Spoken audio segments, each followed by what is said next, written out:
Guys, so I finished 2 of the books that I showed you in my library haul, and I figured I would talk about them, say what I liked about them, what I didn't like about them. There might be some spoilers, so spoiler queen alert.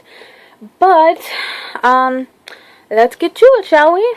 The first book I read was Horns by Joe Hill, and I love this book. It is very unlikely that I say I love a book, because I'm very picky with my books. I give up on books way before I probably should. Like, if I'm not interested in either the characters or the setting or the plot within, like, the first 5 pages, I quit. I'm not one to, like, push through into the good stuff. If it doesn't start good, I don't want anything to do with it, unfortunately.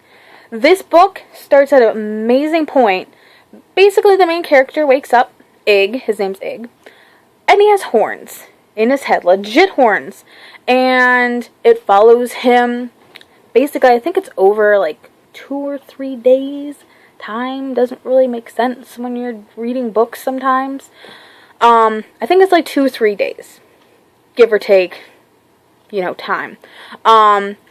He uses this new powers that come with the horns. Like, people basically tell him their darkest desires and fantasies and everything, like they were talking to their own inner demon, but they say it to him. And he uses that to try to solve who murdered and raped his girlfriend a year previously. And this book is it's great, so I might as well get right to what I liked about it. What I liked, Ig, the main character, I loved him. I rooted for him. I felt sorry for him, and I, cried, I think, twice in the novel because of some scenes. Like, I might as well spoil it, because you'll understand why I would cry. There is a scene about halfway, I think, into the book, where it shows the last night that he saw his girlfriend alive. Marion, I think is how you say her name. I'm not very good with names. So, it might be Marion, it might be pronounced some different way. But, basically, it's his last night that he saw her alive. The same night that she was murdered and raped. Okay. And they basically have a conversation where she says that she wants him, to see other people, to have other partners when he goes over to England, where he's going to go for studies, I believe. And he doesn't understand this because they've been together for so long. Why would they need to explore, And I cried because obviously I understood why he was upset. But then you see later on what was going on with her head, but not through her. It's through the bad guys, Lee's character's point of view of what was happening with her.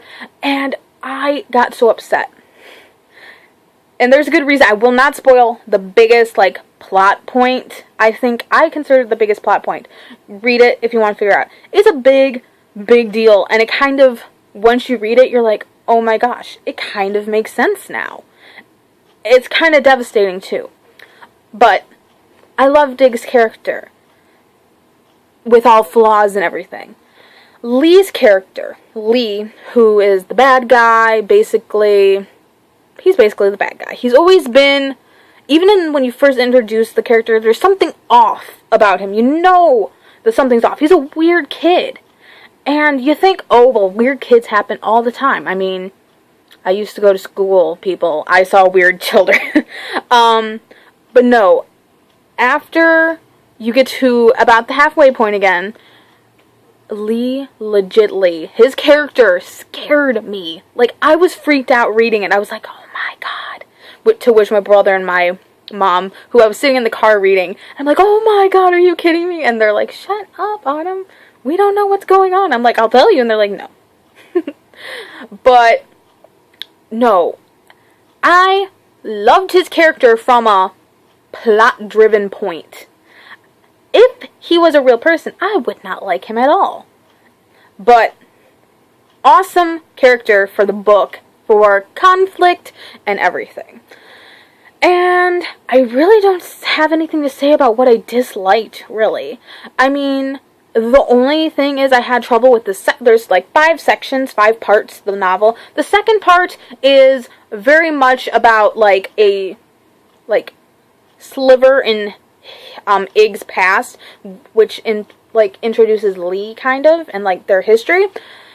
Honestly, that was the hardest part for me to get through, but once I get bored with books easily, so once it gets out of the whole, because it went from like, Ig has horns, I have horns, Ig has horns, and like he's like all these people are telling him like their darkest secrets and everything, to their history as children, how they met, and like their bond and what some events happened, to like back to the present day, and then there was some sections with Lee's point of view, and I got a little confused, but I worked it through, and I'm really glad I did, because I really enjoyed this book. I gave it 5 stars on Goodreads, and I recommend anyone to read it. There is underlying themes of like religion, and usually I stay away from books like this, but this one did it. I liked it, and it's just interesting, and the ending had me almost in tears too. It was emotional roller coaster reading this book, but it was absolutely great. So I recommend it 100%, unless you're like sensitive to like, graphic things, because there's some graphic stuff in there. But if you're used to that, I definitely recommend it. Okay, so next is The Project 17 by Laurie Ferrier Stoltzer. I think is how you say her name. I finished it in like 4 or 5 hours yesterday.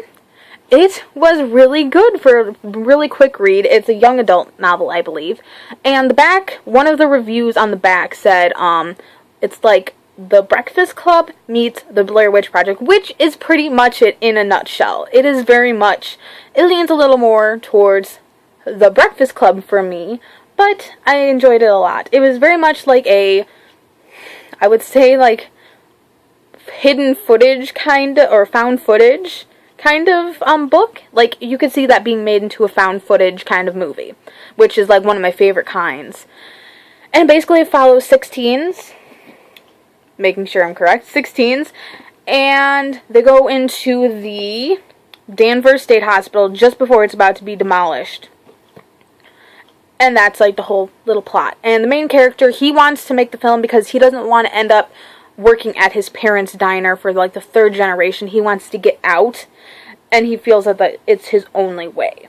So, that being the kind of plot, what I liked about it, the content, the plot, I like haunted asylums, and I watch Ghost Hunters and Paranormal State, and I've pretty much been interested in anything crime and paranormal since I was a little kid. And so when I heard like breaking into an asylum that's about to be demolished, and that like ghost stuff happens or creepy stuff happens, I was like, it's sold for me. The characters are pretty likable. I like all of them for the most part. They all have their little quirks, which is kind of how humans work. If anything, the character I most couldn't like relate to or like was probably Greta. She's one of them. She's like an actress, and she has that air of I'm so much better than everyone else, etc., etc. But she's supposed to fill in that spot. She is like in the Breakfast Club. She's supposed to fit in the princess / that spot. But other than that, I really liked it. I liked the setting, obviously, a haunted asylum. And yeah, what I didn't like, probably the multiple point of views. Some of them, they only had like, I think, maybe 2 chapters or 2 or 3 chapters devoted to them. And then, like, Derek's the main character. I believe he's supposed to be the main. He has the most chapters, I think, besides Mimi, who's another character. But I don't like multiple point of view novels very much because I get confused very easily, even though that's mostly, I actually write in mostly multiple point of view novels, but I don't really follow them well. So that was like my only complaint. I really liked it. It was a nice, quick read, and It's not too heavy on the scares or anything, so it's just a fun little read. And I don't know which book I'm going to choose next, and I'm probably not going to read the Ever After, just because it just looks really depressing, and I try to stay away from those kind of books. But whatever books I read next, I will do 2 or 1 review depending on how many I have left. I will do a library haul of what I bring in next, because last night I couldn't sleep and I added a bunch of books, mostly spooky, scary, paranormal, thriller, etc., to my to read shelf. And yeah, so I love you guys. Hope you take care of yourselves and have an awesome day. Bye.